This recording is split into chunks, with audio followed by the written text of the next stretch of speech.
Bagaimana kabar, brother? Yes, baik brother, puji Tuhan dalam keadaan baik dan sehat. Dan ya, tentunya kita menyibukkan diri ya, di samping melakukan yang terbaik bagian kita, ya tapi juga kita tidak mau terjebak dalam ketakutan, kekhawatiran. Ya, di satu sisi kita lakukan yang terbaik gitu, brother. Di sana gimana, bro? Betul. Baik saja. Baik aja ya. Beberapa berita duka, tapi kita berusaha untuk melakukan bagian kita ya untuk mengasihi. Betul. Memang hanya bisa begitu, bro. Kalau kita merasa takut, panik, ya itu tidak berkenan juga di hadapan Tuhan kan, gitu. Kalau kita juga tidak peduli juga dengan kesehatan, juga tidak berkenan juga di hadapan Tuhan. Jadi ya masing-masing dari bagian kitanya kita mungkin apa gitu kan. Mungkin ada pertanyaan pribadi sedikit nih, brother, ya. Mengenai brother kan sudah ditinggal sama ayah dan ibu ya. Gimana maksudnya menghadapi itu semua ya, secara gimana ya, maksudnya dengan sesama saudara kandung, bagaimana menghadapinya gitu. Ya menghadapinya memang ya, kata menghadapi itu ya memang harus kita hadapin ya, bro. Jadi kita nggak bisa lari ya dengan keadaan itu. Ya memang waktu kita menghadapinya tentunya kita merasa sulit, merasa berat gitu ya. Merasa bahwa ya kita tidak punya seorang ayah yang bisa membantu kita lagi, membantu kita banyak seperti sebelumnya. Ya dengan kata lain ya kita mesti mengambil porsi-porsi yang sebelumnya tidak pernah kita ambil. Misalnya saya harus juga mencari uang, yang dulunya mungkin saya naik mobil orang tua, naik mobil dinas orang tua, ya mungkin itu tidak lagi saya lakukan ya. Saya berjalan kaki, saya naik kendaraan umum seperti itu. Jadi ada hal yang berubah yang cukup drastis yang kita harus terima gitu. Di satu sisi kita juga sedih karena kehilangan, di sisi lain kita juga mulai mengambil beban yang lebih. Ya, tetapi puji Tuhan karena semua itu kita juga terbangun gitu karakternya untuk tidak mudah menyerah, tidak mudah putus asa, lebih sabar, lebih tabah. Ya sehingga kesulitan-kesulitan ke depan yang kemudian kita hadapin, ya kita juga lebih diperlengkapi, lebih dimampukan, sehingga kalaupun ada kesulitan kita juga bisa bilang dalam hati gitu kan, dalam pemikiran kita, ya Tuhan sudah menolong kemarin gitu. Tuhan sudah memberikan kekuatan kemarin, berarti yang ini juga Tuhan akan beri kekuatan gitu. Jadi logikanya jadi begitu. Kalau yang Tuhan kemarin itu menyertai kita, sekarang juga gitu. Hanya masalahnya berbeda. Masalahnya berbeda. Itu. Betul. Benar, brother. Silakan. Apakah itu secara otomatis kita mendapatkan kekuatan itu kalau kita ditinggal atau bagaimana? Katanya orang bijak sih tergantung bagaimana kita menyikapinya. Katanya gitu ya. Apakah kita menyikapinya secara positif ataukah kita menyikapinya secara negatif. Menyikapi secara positif itu dalam arti bahwa ini kita anggap sebagai suatu proses, sebagai satu pelatihan, sebagai sesuatu hal yang membentuk kita begitu. Ibarat kalau orang-orang bijak mengatakan ini membentuk otot mental kita, ini membentuk otot pribadi, otot karakter kita. Jadi ibarat kalau kita orang yang demen, yang suka fitness, kita bisa tahu bahwa beban yang kita angkat itu membentuk otot fisik kita. Tetapi persoalan-persoalan dalam hidup itu membentuk otot mental kita, brother. Otot kejiwaan kita, otot rohani kita. Nah itu yang kita dapatkan satu ilustrasinya kan untuk jiwa dan kerohanian kita, sehingga kita menyikapi persoalan-persoalan itu dengan positif gitu. Ya kita percaya di balik semua itu ada Tuhan yang memberi kekuatan, tetapi ya kalau kita mencoba menjelaskannya secara manusia ya begitu kira-kira. Kalau di antara saudara-saudara bagaimana? Di antara saudara-saudara juga sama, mereka juga bergumul gitu, tetapi ya puji Tuhan, saya melihat mereka juga menyikapinya lebih bijak, menyikapinya lebih baik, sehingga ya puji Tuhan kami semua jadi lebih dekat sama Tuhan, lebih melayani Tuhan ya. Saudara-saudara saya juga melayani Tuhan di gereja sebagai pendeta, sebagai majelis, sebagai ya setidaknya cukup aktif lah di gereja gitu. Gitu, iya. Wow. Jadi ada tangan Tuhan yang menjaga ya selalu ya. Betul. Jadi seolah-olah persoalan itu justru sepertinya membawa kami itu lebih dekat kepada Tuhan. Bukan berarti persoalannya itu yang apa ya? Yang bagus ya, tapi persoalan itu seperti suatu kendaraan yang digunakan gitu. Ya seperti yang kita pernah belajar itu compatibility itu ya. Kompatibilitas, bagaimana Tuhan mengizinkan persoalan-persoalan terjadi pada Yusuf gitu kan, menjadikan dia menjadi satu pribadi yang lebih baik, yang juga bisa akhirnya memberkati keluarga dia begitu. Ya begitu brother yang bisa kita bagikan soal ini ya. Terima kasih brother. Mau belajar juga dari semua ini. Ya. Kita masih berbicara mengenai skill nih brother. Ya. Ya, berbicara tadi mengenai ya melayani Tuhan, maupun ada tadi yang jadi pendeta juga, termasuk brother juga. Ya. Kan di dalam Yeskiel itu kan ada bicara tentang imam. Jadi apakah bisa kita menyamakan peran imam saat itu dengan pendeta saat ini atau pastor? Ya, itu pertanyaan yang bagus ya. Iya. Tentang imam yang di perjanjian lama ya, imam yang memang di hampir setiap kitab perjanjian lama memang ada menyebutkan imam ya brother, termasuk juga pada kitab-kitab setelah bangsa itu kembali dari pembuangan, tetap berbicara tentang imam, karena memang fungsi imam pada saat itu memang adalah untuk mengajarkan, memberikan panduan, memberikan bimbingan, termasuk juga di dalam hal kesehatan mereka, karena waktu itu kan belum ada dokter. Jadi peran dokter itu juga diambil oleh imam yang menjadi inspektor kesehatan mereka, jadi memeriksa kesehatan mereka. Kalau mereka ada kusta, lalu dibilang, oh kamu harus keluar dulu dari komunitas ini supaya nanti yang lain tidak terkena seperti itu. Jadi hal-hal seperti itu sudah diketahui. Misalnya bagaimana mereka perlu mentahirkan diri, mempurifikasi diri mereka dengan air agar supaya terbebas dari bakteri, dari kuman. Hanya waktu itu mungkin mereka nggak tahu itu kuman dan lain sebagainya. Hanya Tuhan memberitahukan supaya seperti ini loh caranya. Kalau ada orang yang meninggal jangan disentuh. Kemudian kalau kau menguburkan orang jangan di rumah kamu, jangan di dekat rumah kamu, karena nanti ya itu kan ada kaitannya dengan bakteri dan lain sebagainya begitu. Wow. Nah itu fungsi imam brother. Jadi memang imam itu difungsikan untuk kebaikan umat pada saat itu. Ya, jadi ada fungsi kesehatannya, ada fungsi ritual, ada fungsi pengajaran, ya begitu brother. Nah kalau dikaitkan kepada pendeta di zaman sekarang, ya mungkin lebih kepada ilustrasinya saja yang kita bisa ambil ya secara ilustratif gitu, secara ilustratif. Contohnya secara ilustratif saya katakan misalnya yang sering kali dibicarakan oleh orang-orang Kristen di zaman sekarang misalnya tentang persembahan, tentang perpuluhan misalnya ya brother ya. Ada orang Kristen zaman sekarang mengatakan wah itu seharusnya itu perjanjian lama katanya. Itu kan perjanjian lama, perjanjian baru tidak ada. Ya memang di satu sisi benar gitu ya brother. Tetapi sekali lagi saya katakan bahwa perjanjian lama itu bagus sebagai ilustrasi.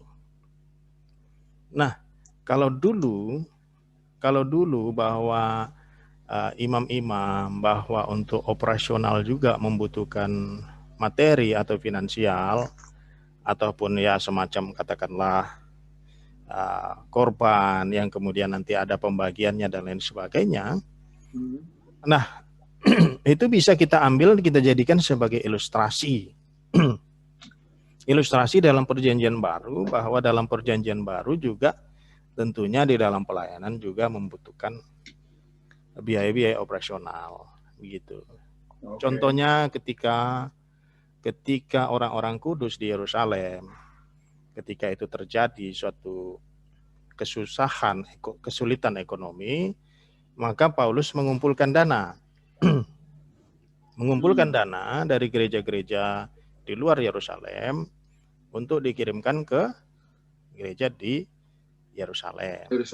Ya. Jadi secara intinya bahwa memang dalam pelayanan itu kita membutuhkan biaya-biaya operasional. Dan bahwa dana-dana yang kita kumpulkan itu bermanfaat untuk keperluan operasional daripada pelayanan di dalam gereja atau komunitas. Yeah. Jadi kita mungkin tidak perlu terlalu kaku bahwa segala sesuatu harus sesuai teks di sini. Tetapi artinya bahwa kebijaksanaan yang kita ambil itu bisa bermanfaat di dalam pelayanan gitu.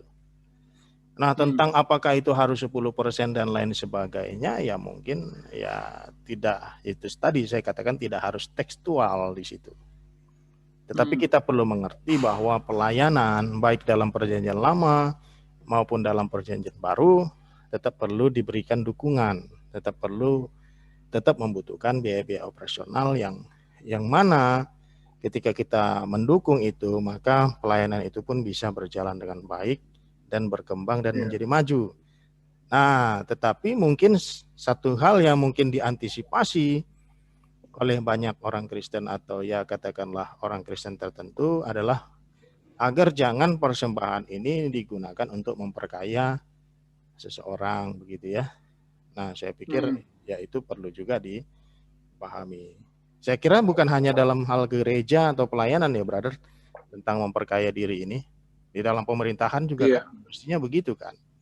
Bahwa pemerintah, misalnya saya seorang oknum pemerintah, ya tentunya juga segala sesuatu keuangan negara itu bukan untuk memperkaya diri saya sendiri kan begitu.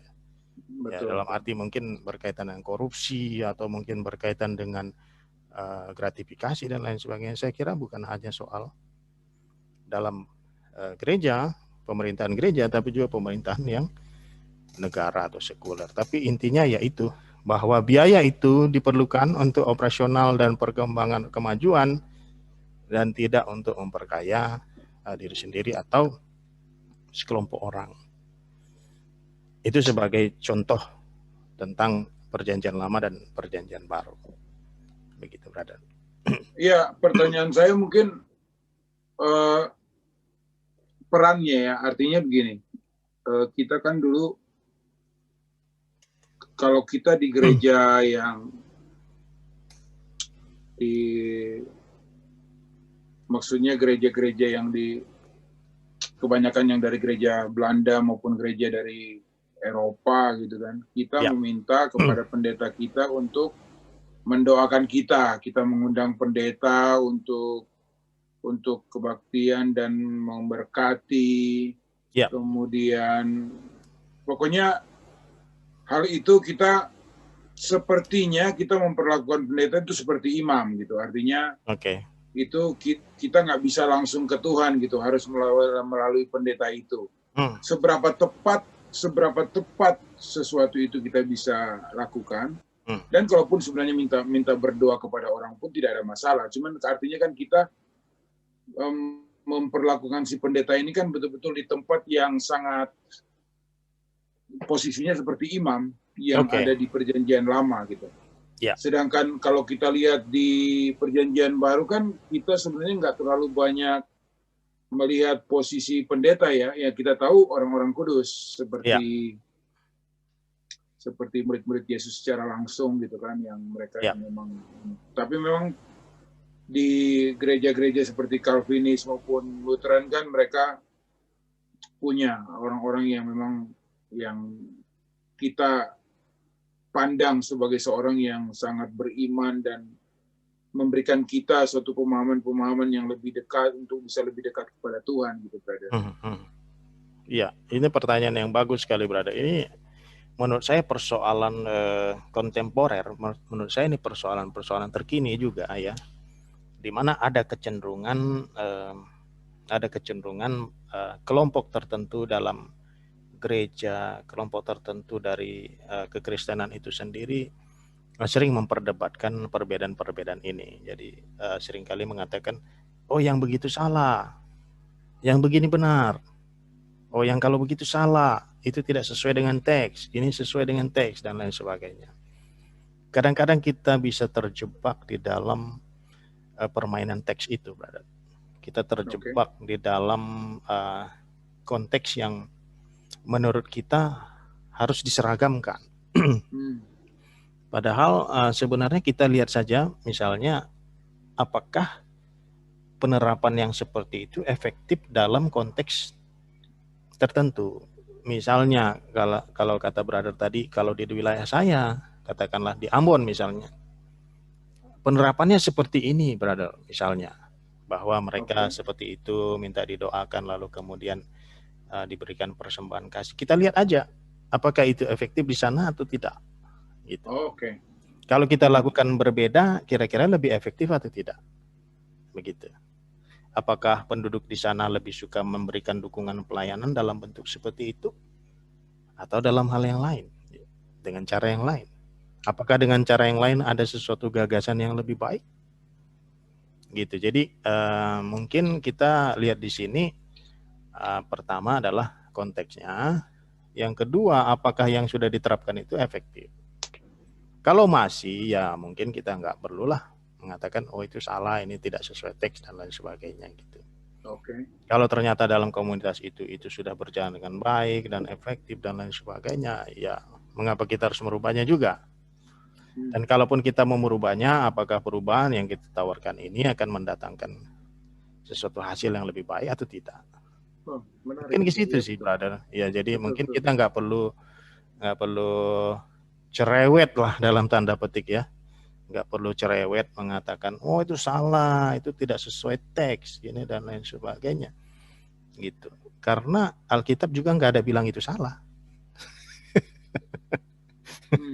Nggak ada juga bilang itu salah.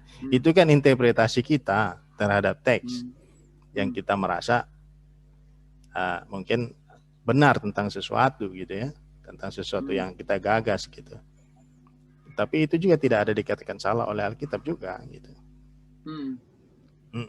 Iya, tapi memang posisi pendeta ini kan mereka ditahbiskan ya, maksudnya di gereja-gereja yang konvensional lah, yang gereja-gereja lama, yang sudah berdiri lama, seorang pendeta ini kan belajar, kemudian mereka ditahbiskan oleh gereja tersebut dan mereka mempunyai posisi yang memang dianggap mewakili Tuhan untuk berbicara kepada kita gitu.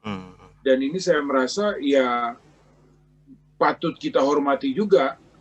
Artinya tidak sembarangan juga kan, artinya diposisikan pada posisi itu gitu kan. Ya. Betul. Jadi kita lihat lagi mungkin sejarahnya penahbisan itu, mengapa penahbisan itu dilakukan misalnya. Apa sih latar belakangnya penahbisan itu? Mengapa penahbisan itu dibuat seperti itu? Ya kita tinjau lagi aja gitu kan. Misalnya mungkin karena dulu misalnya mungkin penahbisan itu untuk memperjelas, mempertegas tentang posisi seseorang misalnya, atau mungkin membuat satu perbedaan dengan orang yang mungkin belum ditahbiskan atau yang tidak ditahbiskan, atau mungkin mengantisipasi terhadap pemimpin-pemimpin atau pengajar-pengajar yang mungkin berbeda pengajarannya dan lain sebagainya. Ya kita perlu lihat saja ke situ gitu kan. Nah tentu gereja-gereja mempunyai tradisi, mempunyai kebijaksanaan yang berbeda, tetapi ya kita tinjau lagi aja, apakah ini efektif, apakah ini sesuatu yang mungkin perlu diperbaharui, perlu ditingkatkan dan lain sebagainya gitu. Iya. Karena kan pembelajaran itu kan memang seharusnya terus dilakukan. Pembelajaran itu memang harus terus dilakukan. Jadi ada yang namanya pre-understanding. Pre-understanding itu maksudnya kita beranggapan bahwa kita sudah mengerti. Tetapi kan pembelajaran itu kan harus terus dilakukan. Gitu. Jangan berhenti. Jangan berhenti. Ya, setelah kita lakukan pembelajaran, lalu apa yang kita pelajari itu kemudian akan berhadapan dengan pre-understanding kita tadi. Kemudian pre-understanding itu nantinya akan diperbaharui lagi. Itu kan namanya pengudusan juga, bukan hanya pengudusan dalam karakter, tapi pengudusan dalam pemahaman. Gitu. Ya, kenapa? Jadi ada spiral ya, ini kan terjadi spiral. Spiral itu maksudnya pre-understanding kita berhadapan dengan firman yang kita baca ulang, baca lagi, lalu yang kita baca itu memberikan kontribusi lagi pada pre-understanding kita tadi. Terjadi spiral. Sampai akhirnya pre-understanding kita bertumbuh, dia berubah semakin baik. Itu berada, ya. Iya, kenapa menyinggung ini? Karena memang di kitab Yeskiel ada disebutkan juga, dikatakan Tuhan mengatakan bahwa suku Lewi ini kan khusus dikatakan sebagai milik Tuhan. Jadi artinya bahkan mereka tidak dikasih wilayah karena mereka khusus gitu untuk mempunyai peran khusus mewakili Tuhan gitu untuk berbicara kepada orang Israel. Iya. Jadi artinya kan dalam hal ini kan Tuhan memilih satu suku tertentu untuk mewakili Dia dalam hal ini. Ya. Dan memang nggak sembarangan, bahkan akhirnya mereka tidak mendapatkan milik pusaka dalam artian tidak diberikan tanah tapi mungkin mereka diberikan persembahan untuk mereka bisa melakukan aktivitas mereka kan. Iya. Iya. Ya, saya lagi berpikir bagaimana kita bisa mengetahui seseorang itu dipilih kan. Nah, tapi kan di dalam perjanjian baru kan ini kan kita sudah mempunyai pemahaman yang lebih maju lah. Maksudnya dalam artian setiap orang bisa dekat dengan Tuhan. Gitu. Artinya kita terutama sebagai laki-laki ini kan kita imam di dalam keluarga kita masing-masing juga kan, brother. Iya, betul. Ya, jadi sekali lagi memang perjanjian lama itu memberikan kita ilustrasi, memberikan kita paradigma. Jadi dari dulu memang Tuhan itu sepertinya tidak memberikan kita peraturan-peraturan yang terlalu mendetil tentang segala sesuatu, tapi Dia memberikan kita paradigma, Dia memberikan kita ide, Dia memberikan kita konsep, Dia memberikan kita ilustrasi. Dia memberikan kita inspirasi, sehingga Dia memberikan kita prinsip, sehingga dalam kasus-kasus yang beraneka ragam kita bisa mempunyai penerapan yang baik, yang membantu, yang membangun gitu. Contohnya kalau brother membaca hukum-hukumnya Taurat itu hanya 613. Jadi konstitusi Israel itu undang-undangnya ya itu 613 aja. Kalau brother bandingkan dengan konstitusi Amerika, konstitusi Indonesia, undang-undang KUHP, perdata pidana itu sampai ribuan itu, brother. Karena sangat mendetil sekali. Gitu. Betul. Tetapi orang Israel gampang menghafalnya zaman dahulu karena berdasarkan paradigma saja. Kalau ada kasus yang mirip ya paradigmanya yang diambil. Paradigmatik istilahnya. Hukumnya itu paradigmatik. Jadi dilihat paradigmanya, secara prinsipnya gimana. Kasusnya mungkin nggak sama, tapi yang Alkitab bilang paradigmanya bagaimana. Nah, sehingga dari situ diberikan satu penentuan apa yang harus dilakukan. Jadi nggak perlu secara detail mengatakan harus begini, apa definisi ini, apa definisi, nggak perlu. Gitu. Tapi kasus-kasus kan mirip, ada paradigma gitu. Nah, lalu di situ diberikan penentuan ketetapannya, sehingga lebih simpel dia, gitu. Nah, sehingga juga dalam perjanjian baru paradigmanya yang kita ambil, ilustrasinya, gitu. tentang mengapa misalnya kita mungkin memberikan pendeta itu misalnya memberikan dia gaji misalnya atau memberikan dia persembahan kasih misalnya. Kenapa? Ya dari paradigma itu. Kalau enggak ya dari mana gitu kan? Misalnya income-nya dari mana?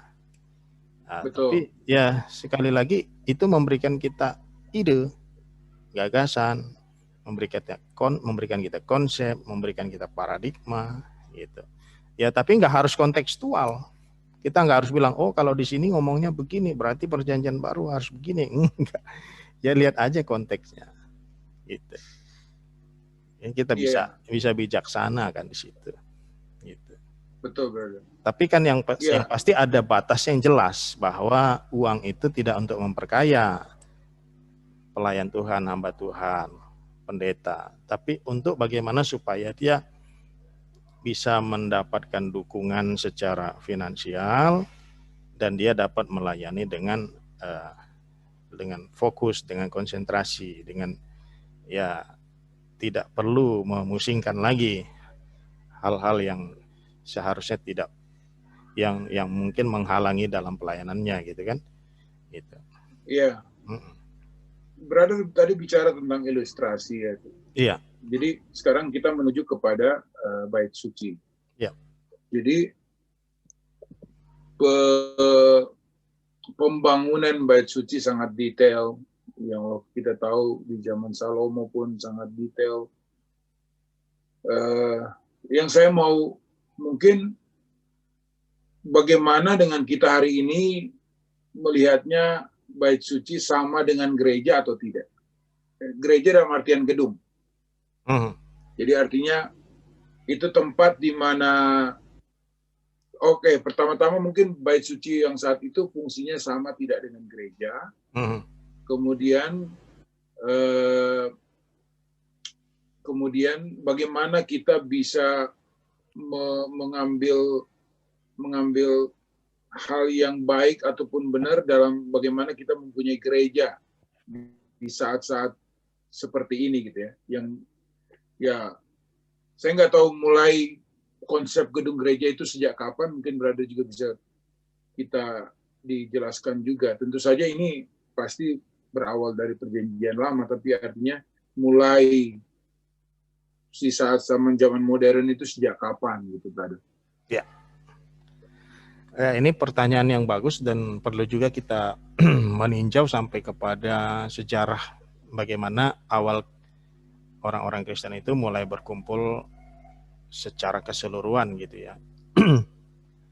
Kalau dulu ketika kita katakan gereja di Yerusalem gitu atau jemaat di Yerusalem, itu tidak mengartikan bahwa semua orang Kristen itu berkumpul dalam suatu aula yang besar berkapasitas ribuan, bukan begitu ya, brother? Karena zaman dahulu orang-orang Kristen itu berkumpulnya di rumah-rumah yang kapasitasnya mungkin hanya 50 sampai 100 lah maksimal gitu dalam sebuah rumah gitu. Jadi mereka itu berkumpulnya di rumah-rumah sehingga ketika frasa ataupun kata ditulis dalam tulisan Lukas misalnya ataupun di dalam kitab Kisah Para Rasul misalnya, ketika dikatakan gereja di Yerusalem atau jemaat di Yerusalem atau jemaat di Efesus, itu tidak mengartikan bahwa mereka berkumpul di satu tempat yang besar gitu, tapi di rumah-rumah dengan kapasitas 50 rata-rata ya, paling besar mungkin 100 untuk rumah yang besar gitu ya. Nah, lantas pertanyaannya, sejak kapan gereja mulai berkumpul dalam satu perkumpulan yang besar? Ya, sejak, kalau berdasarkan sejarah tulisan daripada George Barna itu, ya, George Barna dan Frank Viola mengatakan bahwa pertemuan pertama di dalam satu aula, dalam satu gedung yang besar itu mulai sejak era Konstantinus, ya, itu di Basilika. Kalau saya tidak salah itu di Basilika Petrus ya, brother ya. Jadi dikumpulkanlah semua orang-orang Kristen yang ada di kota itu, di wilayahnya Konstantinus pada saat itu berkumpul semuanya, yang tadinya mungkin di rumah-rumah dikumpulkan semua gitu dalam satu tempat. Nah, itu awal mulanya orang Kristen beribadah dalam satu tempat yang besar. Tapi sebelumnya itu hanya di rumah-rumah kapasitas 50. Jadi seperti konsepnya masih seperti sinagog dulu itu. Karena kan dulu orang-orang Yahudi kan berkumpul di sinagog, begitu ya. Nah, kemudian seiring waktu orang-orang Kristen juga berkumpul seperti di sinagog di rumah-rumah gitu. Jadi karena konsep sinagog ini kan sangat bagus sekali untuk pembelajaran gitu. Nah, orang Kristen juga yang dulunya memang orang Yahudi kebanyakan ya berkumpulnya di rumah-rumah gitu. Nah, kemudian tadi mungkin perbandingannya dengan bait suci bagaimana? Oh, berbeda. Jadi bait suci itu berbeda brother dengan gereja versi Basilika ya, versi Konstantinus itu beda gitu. Jadi sama sekali berbeda itu. Iya, jadi bukan untuk orang kumpul di bait suci itu. Di bait suci itu lebih kepada untuk mempersembahkan ya, mempersembahkan. Coba saya kasih tunjuk ya. Ini kira-kira. Ini ya, brother. Nah, jadi ini ada ruang yang paling tengah ini namanya untuk ruang Maha Kudus ya. Itu High Priest, itu ada tulisan yang warna putih ya, High Priest. Nah, itu ruang Maha Kudus. Kemudian di luarnya itu ada ruangan untuk priest, imam. Ya, jadi nanti salah satu mereka akan masuk dalam ruang Maha Kudus itu. Seperti nanti kalau brother baca Zakaria itu ayahnya daripada Yohanes Pembaptis kan pernah mendapat giliran ya menjadi high priest ya, untuk mempersembahkan di ruang Maha Kudus gitu. Di luarnya itu adalah ruang imam gitu. Nah, kemudian di luar daripada bait suci itu adalah untuk orang-orang Lewi gitu. Nah, kemudian di sekitarnya orang-orang Lewi itu ada suku-suku Israel. Di luar daripada camp itu dianggap adalah ruang untuk yang tidak kudus atau tidak tahir ya. Biasanya orang-orang yang bukan Yahudi, bukan Israel. Nah, itu ada yang namanya inside the camp ya. Gitu. Holy, clean itu ya. Itu. Yeah. Gitu kira-kira. Si imam itu berkhotbah juga atau gimana? Si imam itu biasanya mereka lebih kepada pembacaan karena di sana kan sudah ada gulungan-gulungan kitab ya, brother. Jadi kitab-kitab mereka kan sudah ada. Jadi mereka sebenarnya lebih kepada membaca.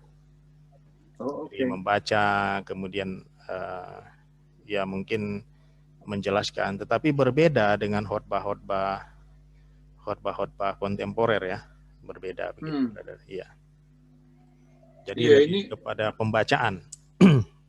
Ini saya nggak tahu nih konsep khotbah ini sejak kapan, karena saya pergi ke beberapa gereja ortodoks mengunjungi aja, dan saya lihat semua jemaatnya berdiri, kemudian ada semacam upacara-upacara asap-asap dan segala macam, dan terus mereka membacakan itu ya, membacakan dari scripture ya, dari firman. Yeah. Dan ada hal-hal yang mereka hafalkan dan segala macam. Jadi konsepnya seperti itu gitu, gereja ortodoks. Dan saya nggak tahu apakah itu artinya yang mereka mau laksanakan mirip dengan pelaksanaan waktu di Perjanjian Lama atau tidak. Tapi kemudian konsep yang pertanyaan saya kemudian adalah konsep khotbah ini sejak kapan ya artinya mulai ada gitu. Karena kan artinya kan waktu Paulus menulis ya, dia menuliskan surat-surat dan itu dibacakan ya kepada jemaat-jemaat. Ya. Gimana, brother? Jadi khotbah itu sebenarnya pengaruh pengaruh daripada retorika Yunani, pengaruh dari retorika Yunani yang memang di era Yesus pun sudah ada juga gitu. Jadi retorika Yunani kan, Yunani sudah menjajah Israel kan sudah cukup lama ya. Dan walaupun mereka sebenarnya dikuasai oleh, katakanlah dijajah oleh Romawi, tetapi Romawi sendiri secara pendidikan sendiri masih dipengaruhi oleh Yunani begitu banyak. Jadi di abad pertama dan abad kedua, abad pertama, abad kedua, orang-orang itu mendapat pelajaran Yunani itu sampai 3 level, brother. Jadi kalau dia sudah sampai level ketiga, biasanya dia sudah mempelajari retorika. Nah, retorika inilah kemudian yang kemudian mempengaruhi juga pemimpin-pemimpin Kristen, khususnya setelah peralihan dari abad kedua sampai abad ketiga.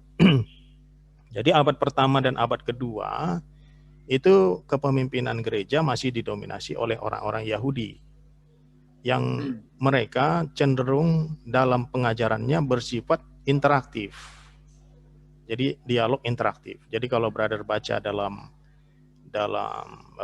kitab Kisah Para Rasul, bagaimana orang bisa berinteraktif dalam sinagoge. Nah, itulah cara pembelajaran Yahudi. Nah, cara pembelajaran Yunani ataupun Romawi itu lebih cenderungnya retorika. Nah, itu kemudian mulai berubah setelah pertemuan di Basilika tadi dengan menggunakan ex cathedra, namanya itu ex cathedra, yaitu mimbar. Itu seperti mimbar yang biasa digunakan oleh pimpinan Romawi. Nah, dari ex cathedra itulah pemimpin Romawi yang kemudian nantinya di dalam kekristenan selanjutnya yang berkhotbah itu adalah bishop-bishop ya, bishop-bishop seperti Agustinus dan lain sebagainya. Nah, mereka berkhotbahnya secara retorika, jadi bukan lagi dialog interaktif. Nah, di situ peralihannya, brother. Tapi ini sudah belajar sejarah gereja sebenarnya. Wow, ya, it's okay, brother, it's good. Ya gitu, brother. Ya, jadi kalau brother mau tahu cara pembelajaran orang Yahudi, dialog interaktif. Jadi kalau bro pernah baca di kitab Kisah Para Rasul di mana Eutikus itu terjatuh dari lantai 2, waktu itu mereka interaktif ngobrolnya, belajarnya, sehingga bisa sampai tengah malam. Kalau brother itu menggunakan khotbah retorika, itu 1 jam sudah selesai. Ya, dan 1 jam pun sudah terasa panjang, karena kan itu seperti monolog saja kan. Tapi kalau interaktif kan bisa berjam-jam, brother. Iya, dan pembacaan firman ini yang misalnya Mazmur ataupun kitab-kitab yang lain ini fokusnya ya waktu di bait suci itu ya, atau di sinagoge. Di sinagoge iya, karena memang untuk upacara, terutama setelah tahun 70, setelah bait suci runtuh, ya otomatis untuk upacara dan ritual kan sudah tidak ada. Lalu fokus daripada jemaat adalah pembelajaran kitab suci. Iya, karena apa yang mau dibuat kalau tidak bisa ritual kan, tidak bisa mempersembahkan di bait suci, maka fokusnya jadi berubah. Dan beberapa kelompok mengatakan kalau kita mempelajari kitab suci itu sudah sama, sudah bisa seperti menggantikan ritual-ritual. Ada yang percaya juga begitu, bisa menggantikan ritual-ritual persembahan ini. Gitu. Jadi gini, brother, saya lagi bertanya-tanya, apakah maksudnya kalau kita membacakan firman saja dalam sebuah kebaktian tanpa khotbah itu cukup? Membacakan saja tanpa khotbah. Ada khotbah, iya, tanpa khotbah.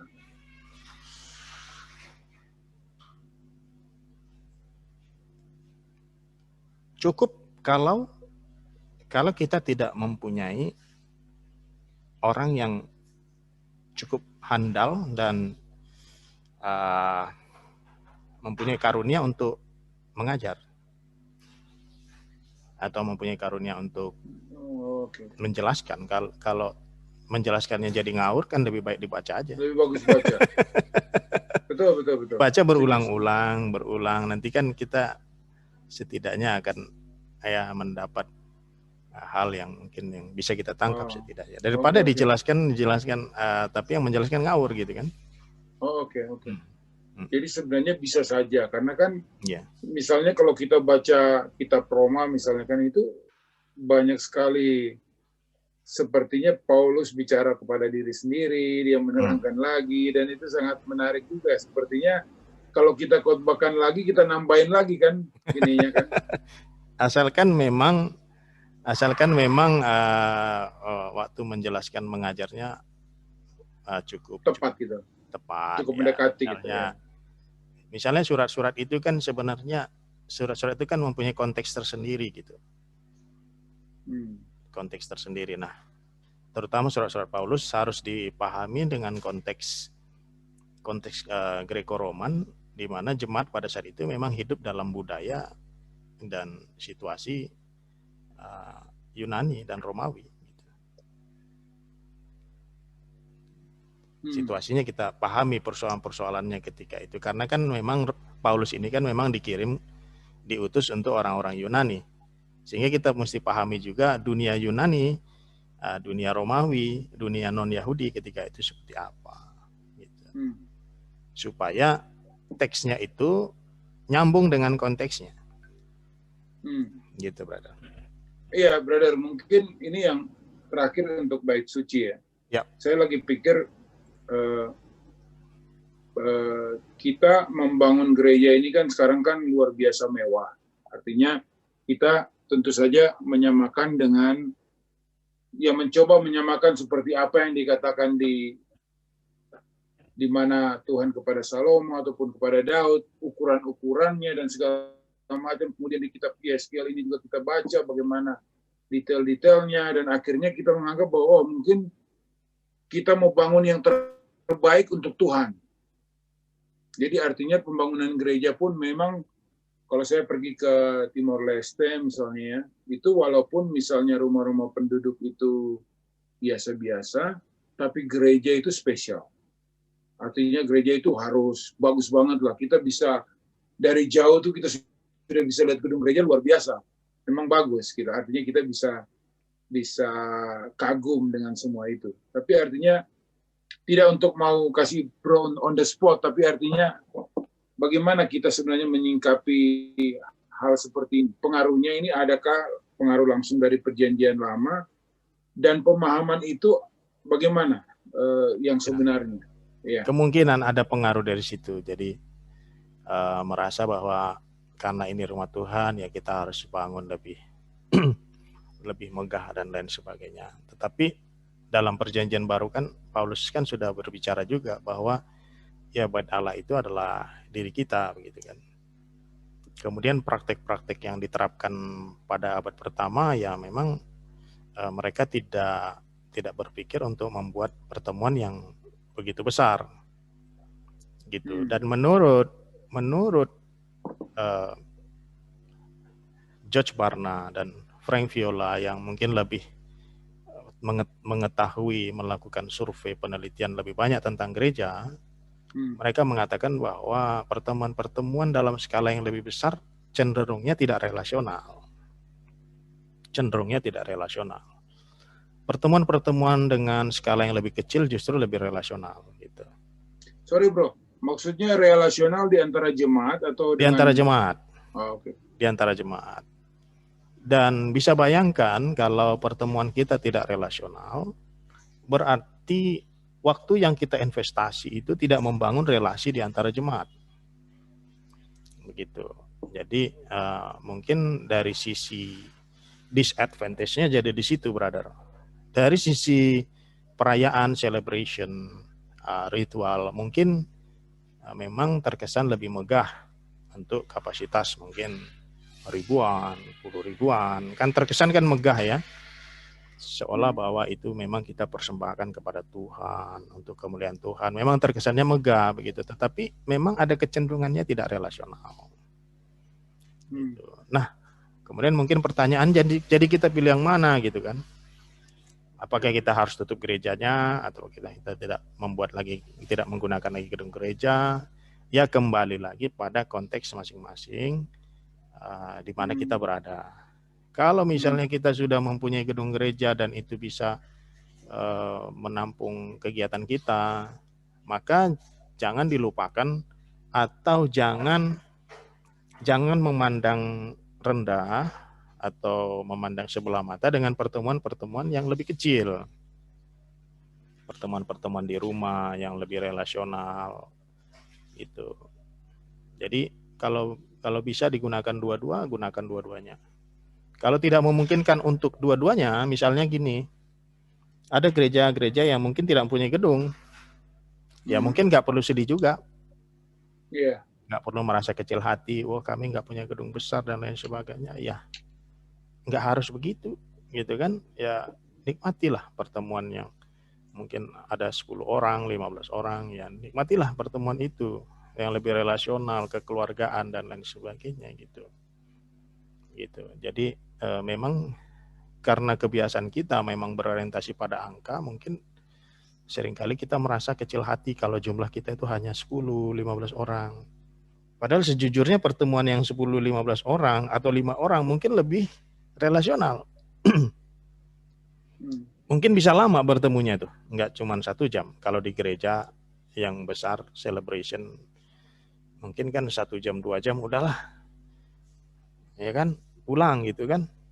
Tapi kalau kita pertemuan secara kekeluargaan, kita bisa ngobrol gitu, bisa cerita pengalaman kita, ya kan, selama 1 minggu apa saja yang terjadi itu.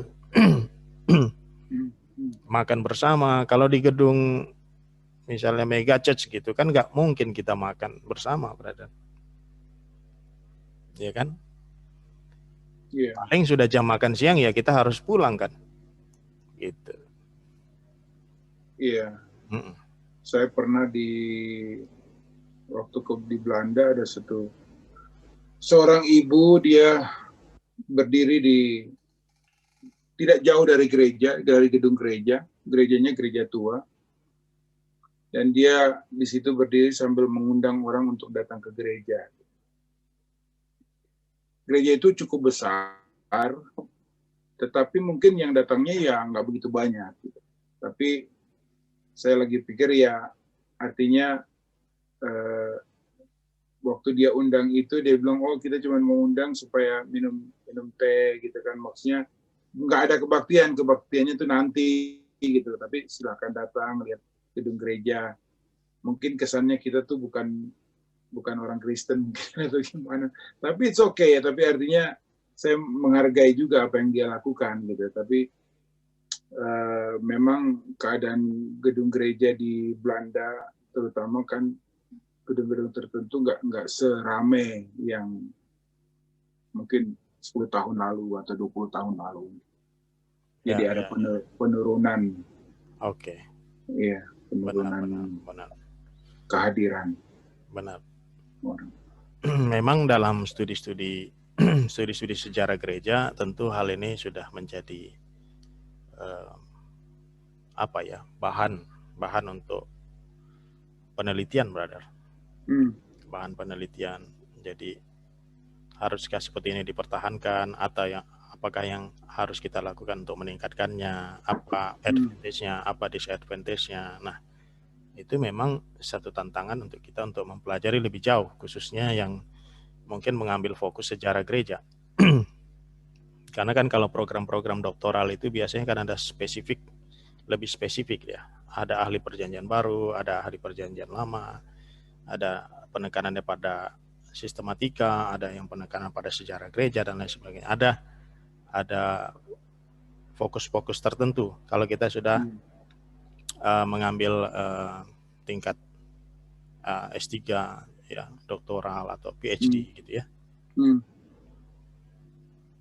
Iya, waktu itu beberapa minggu lalu Dr. Stephen Tong, pendeta, dia gambar gereja-gereja di seluruh dunia, dia jago gambar ternyata. Oke. Dan salah satunya yang dia bahas itu tentang gereja yang ada di Turki. Oke. Yang sekarang sudah menjadi masjid kan. Oke. Sofia apa Sofia, gitu namanya. Ya, jadi Hagia ternyata Sophia. Hagia Sophia. Jadi itu ternyata ya gereja yang dirubah menjadi masjid. Dan ternyata konsep gedung itu menjadi gambar-gambar konsep masjid-masjid di seluruh dunia ternyata. Dan itu menarik sekali. Jadi artinya gedung gereja itu ya berubah fungsi. Jadi ya artinya sudah bukan fungsinya untuk orang Kristen lagi gitu. Menarik juga. Jadi, memang gedung itu memang luar biasa bagus ya. Artinya kita bisa memuji Tuhan juga dengan orang bisa mengarsiteki sebuah gedung gitu kan, dan kayak gereja di Prancis gitu kan, di beberapa gereja di dunia ini kan luar biasa indah ya.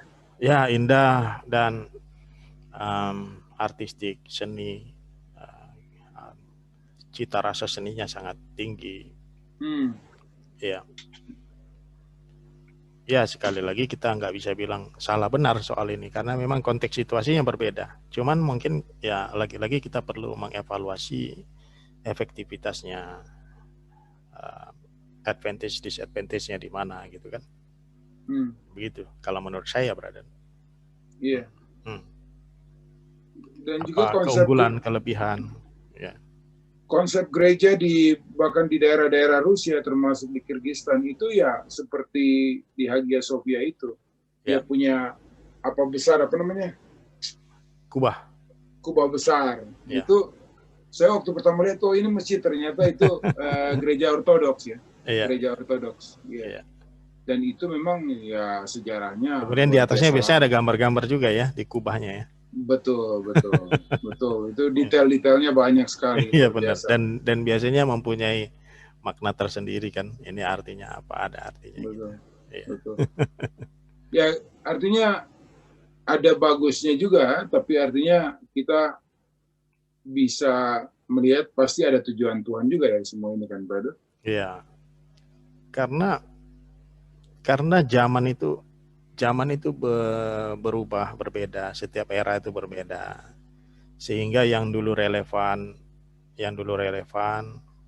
pada konteks situasi ketika itu ya mungkin tidak terlalu relevan pada konteks situasi sekarang ini. Jadi makanya saya katakan perlu kita melihat relevansinya, konteks situasinya. Makanya tidak melulu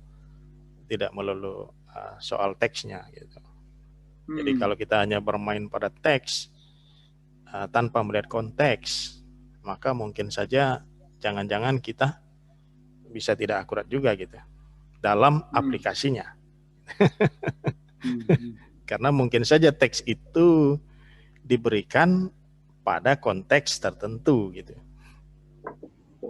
Ini berat. Tapi mungkin pada konteks tertentu mungkin tidak. Karena konteks situasinya berubah. Terutama surat-surat pastoral, surat-surat Paulus yang cenderung pastoral, ya seringkali dijadikan seperti tesis ya. Seringkali dipandang seperti tesis teologis jadinya, seperti tulisan-tulisan teologis, padahal itu adalah surat-surat pastoral yang sesuai konteks ketika itu untuk membangun jemaat. Ada tujuan tertentu, jadi bukan sesuatu formulasi doktrinal gitu, bukan formulasi dari tulisan-tulisan menghasilkan sesuatu ketetapan-ketetapan, bukan begitu. Gitu, wow. Ini kita bicara dua ini aja sudah 1 jam ya, brother. Iya, brother. Hal tentang gereja maupun tentang bait suci, juga hubungannya imam dan pendeta ya, atau pastor. Ya. Ya, brother. Ya. Kita berdoa. Silakan.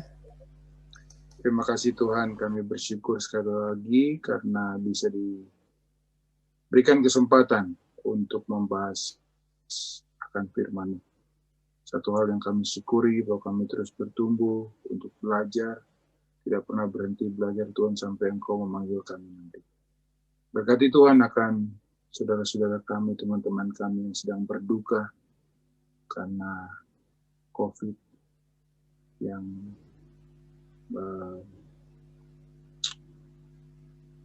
pengaruhnya terhadap keluarga yang membuat mereka berduka ataupun tidak bersukacita saat ini. Biar Engkau yang akan memberikan sukacita buat mereka senantiasa. Tolong kami Tuhan, hamba-Mu, orang-orang yang lemah ini, kami semua, memberikan kekuatan di masa-masa seperti ini. Terima kasih untuk kesempatan ini Tuhan, Brother Naik yang sudah memberikan waktunya, dan keluarganya, Tuhan berkati senantiasa, di dalam nama Yesus kami sudah berdoa. Amin. Amin.